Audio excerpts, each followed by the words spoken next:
Hey everyone, Zach Gross here along with my classmates Ayush, Ankita, Ethan, and John. For our final GIP Poland assignment, we will be discussing Poland's Renaissance, how they've overcome obstacles and managed to create a modern corporate identity.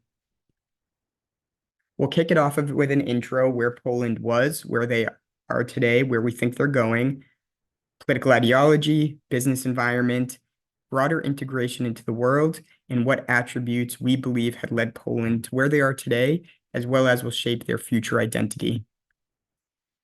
So to kick it off, Poland experienced quite a few partitions in the late 18th century. This resulted in them being completely wiped off the map for nearly 100 years. However, the Polish people managed to keep their identity and managed to regain independence in 1918 following World War I. However, this was only shortly before World War II, where Germany invaded Poland from nearly every direction in 1939, which effectively started World War II. 6 million Poles died, including 3 million Jews from Poland, which was by far the largest concentrations of Jews in the world. This was a dark, dark time in Poland's history, and you can see below here Stutthof concentration camp. And I think this is really a metaphor for the Polish people and the fact that they don't forget whether it's World War II, communism, they remember these things, and I think the broader world could take note of that. Following World War II in 1945, Poland fell under Soviet rule. While arguably better than World War II, life was tough under the communist regime. This regime maintained strict control over the country, and the country was plagued by economic hardships, goods shortages, and hundreds of thousands of individuals were captured as political prisoners.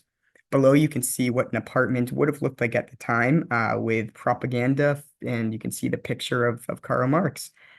Fortunately, in the late 1980s, Lech Walesa and the Polish Uniters Workers' Party started a movement where they striked for better working conditions, the right to unionize, and the release of political prisoners. And while there was a time when Poland was under martial law to prevent this, they persisted and ultimately won 1989 elections in a landslide, thereby being a huge factor to ending communism. And after communism fell in 1989, Poland pursued European and broader world integration. They joined NATO in 1999, helping solidify their military base, and then the EU in 2004, helping to solidify their integration from an economic perspective into the broader society. And this was their start. And my colleagues will talk a bit more about where we think they're going, but quickly, I think an interesting quote was from Jan Sienski of Politico from one of our readings, where Jan said that while times were tough and things are better than they have been, it's tough. The Polish people still feel the economic strife that frankly was a result of hundreds of years of persecution, terrible history. However, below we can see a picture of the Sunreef Yacht Company that we went to visit, and I think this is a great juxtaposition for these outdated shipyards, the outdated economy, to show that Poland survives, Poland thrives, they innovate, and I think there'll be many more innovative companies like Sunreef Yachts taking over Poland in the coming years. With that being said, I will give it to my colleagues to continue. Thank you.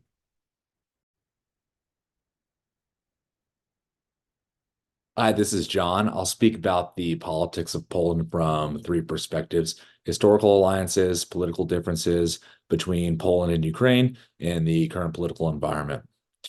Political alliances have long been critical to Polish existence. The first alliances were made in 1386 when a marriage between Queen Jadwiga and King Jogaila created a political union between Poland and Lithuania. Later in 1683, the Treaty of Warsaw between the Holy Roman Empire and Poland guaranteed mutual defense if either kingdom was attacked by the Ottomans. Later that year, Jan Sobieski and his winged hussars famously saved Vienna.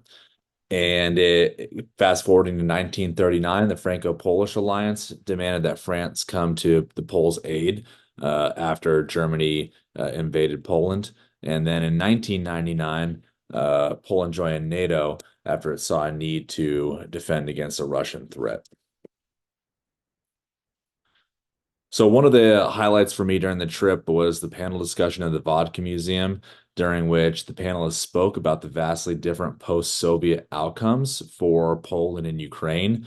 And panelists mentioned three things that distinguish Poland. Full embrace by Polish leadership of Western ideals, and also mass invitations to Westerners to help with reconstruction. Secondly, distinct differences between the backgrounds of the people in the countries. The Ukrainians are closer tied to Russia in ethnicity and language, whereas Poland is fiercely independent from Russia. And thirdly, mitigated corruption. Doing business in Poland was not hampered by bureaucrats constantly attempting to siphon money out of every step of development, like in other countries. Fast forwarding to 2024, in January of this year, two MPs from the PIS party were arrested despite being under protection of President Duda, and such action reflects the current schism between conservative President Duda and liberal Prime Minister Tusk. This follows 8 years of rule by the PIS party. During PIS control, a near total ban on abortion took effect. The legitimacy of Polish's Supreme Court was called into question by the EU, and Poland further shifted toward a strong national stance as their constitutional tribunal ruled that EU law was incompatible with the Polish constitution. Tusk was elected to be prime minister at the end of last year, and during his acceptance speech, he condemned the martial law imposed by Soviet Union that was used to crush the solidarity movement. And Tusk and his party now vowed to undo many of the PIS actions and grow closer to the EU once again. Regardless of politics, we'll all hope that America and Poland continue to have very strong ties.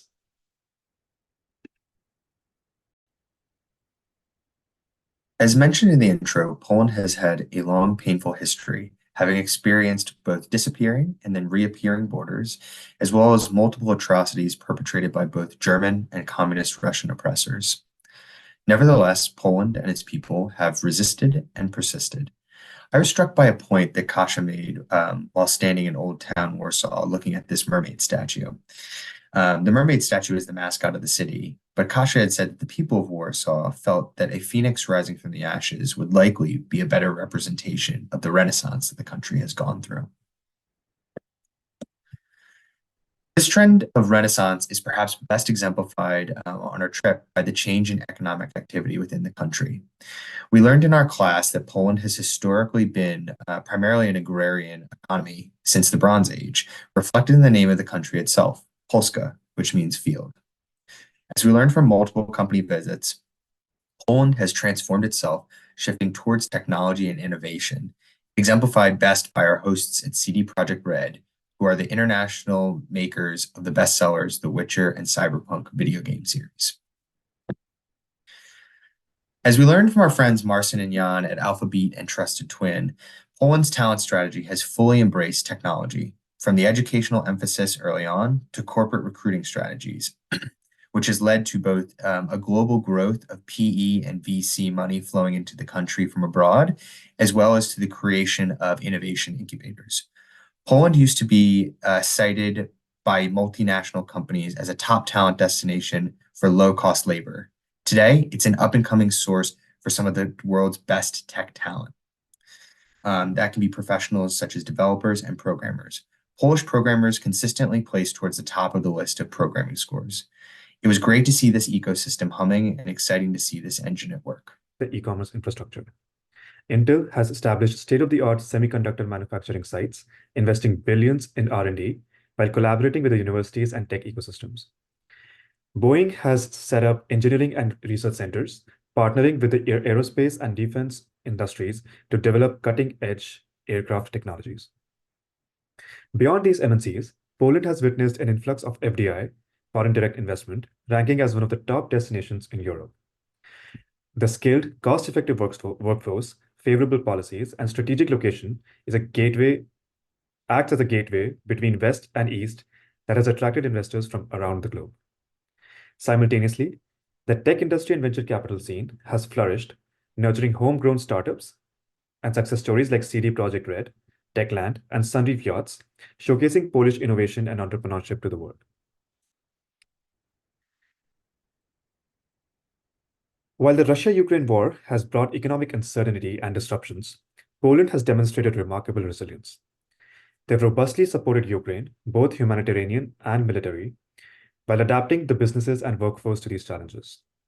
This crisis has presented opportunities for Poland to become a regional hub for companies relocating from neighboring countries, attract investments in defense and security sectors, and accelerate the energy transition and renewable initiatives. Through it all, the stable and business-friendly policies, skilled workforce, well-developed infrastructure, strategic location, commitment to innovation, and attractive incentives have solidified the position as an attractive investment destination. Despite geopolitical upheavals, Poland's resilience, strategic partnerships, and continued economic reforms have cemented the global confidence in the nation's ability to navigate challenges and foster an environment conducive to business growth and innovation. So we're going to discuss about Poland's enduring attributes. Our visit to Poland did ensure that the growth has been in the right direction, and a country which has more than 16 UNESCO World Heritage Sites is yet to be unraveled by the people of the world. But in all honesty, has been working towards innovation and tech for a very long time, and is the country to look forward to in the coming years. There has been a lot of adaptability. It is no more a country where only people have come and conquered or been at war for a million times now, but just going past it and then working towards increasing the annual GDP growth by 3.5% over the 20 years has only shown that it is one of the most risen countries in the European Union. Secondly, we also believe that they have built a very innovative mindset, because there has been an increase of 1.2% of GDP in 2022, and the vibrant startup that we were also accustomed to in our visit for a week. We saw there are so many startups that look cherishing, and we think with 3,000 new startups coming up, it is the country to look forward to in the coming years. The vision was quite clear. We paid a visit to the Vodka Museum, where we had a session with all the delegates who are the future flag bearers for Poland. And we realized that they are coming up with interesting, innovative, and rich mindset that is looking forward to rising Poland in the coming 5 years. So the global integration and leadership is one of the major visions that Poland is driven by. We also saw professors as well as presidents of Vodka Museum just help us understand how they are working towards bringing the country in and actually moving forward on the technological or creative or healthcare sector. And so many VC visits made us realize that they are actually investing in the right direction, and they're very focused on startups from the European Union or specifically Poland, which gives a lot of people to now actually stay in Poland than venture out. On the technological frontier, we saw that there were a lot of entrepreneurship and economic growth, and they, while they are actually helping people stay, they are also attracting a lot of global talent. And the best of the companies are now, like Boeing or Intel, are making their place, and more companies are planning to come in. We also realize that there's so much scope for sustainability and green growth. It is a beautiful country with a lot of exposure to actually sustainability, and being untouched has actually helped them in creating a stewardship that can help the future generations.